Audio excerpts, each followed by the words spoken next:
Steve, just finished preparing for Farsley Celtic on Saturday. After the way we finished against Brackley last weekend, we must be the boys must be very buoyant going into the game. Yeah, the camp's been very good actually. Obviously, we keep saying it, and sooner or later we're gonna have to stop saying it. But because we are such a new group of players, the surprising factor has been how well we've gelled as a group. It feels like some of them have been together for quite a long time, which it's great because it makes it easier for us. And I think that kind of team spirit really came through on Saturday with all the things that had gone wrong with injuries leading up to it, on the day in the warm up. And you need something different that can get you a result, especially against a team like Brackley.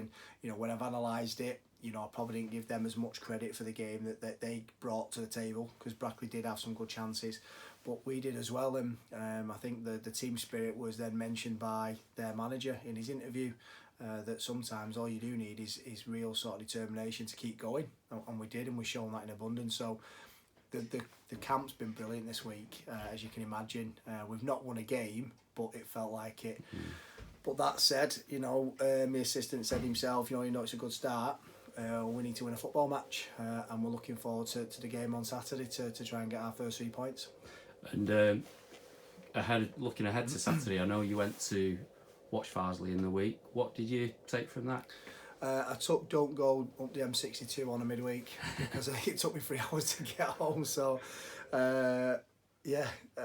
interesting game. I was to be fair to Farsley, I've got to say they did look after me in terms of the CEO who when I went through the gate, he really made me feel quite welcome, considering it is behind closed doors, and it was quite strict. But the game itself was a game that was played in tough conditions. Pitch was heavy. They'd obviously played against York in tough conditions, and the pitch really was sapping.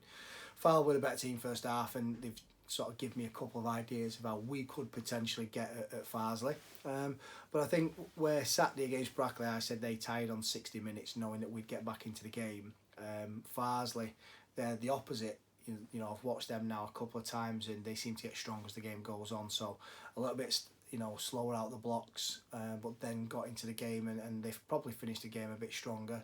Obviously, nothing to lose, throwing everything at Fylde, and then got caught with a sucker punch. But they're a good team, but experienced, and I think we were talking a little bit. They know how to play the game, and we've just got to make sure that we're wise and we're street smart. Because I think there'll be certain things that go on that we need to make sure that we're not dragged into certain things and that could cost us. So we'll be street smart. We've got our threats. We've been working on that now tonight training.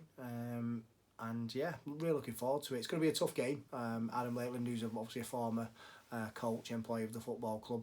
The club think a lot of him, so it's a good team, good management team, and we're looking forward to the tough test. And finally, given the experience of Saturday with so many injuries and illness going out of the game, how were we fixed ahead of the weekend?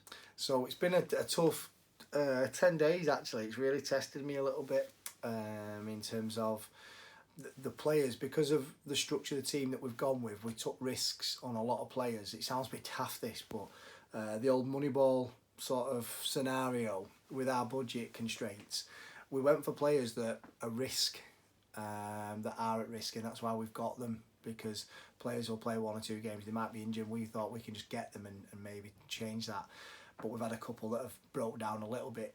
Nothing major, but whether it's fatigue, you look at Darren Stevenson, for example, not playing for 12 months, and we're asking him to try and play 90 minutes, Saturday, Tuesday, or Monday in our case. Matt Waters hadn't played for 12 months. He was back up at Chester with, we're not getting in, so he hadn't played much football. And then Dale Whittam goes down, and then Doug Tharm with his illness. You just couldn't write it on the Saturday. But we came through it, and I think, like we say, go back to the first point, the team spirit got us through. We've got some good physios here that have been working, really hard to get the players back. But come Saturday, I think we're looking strong.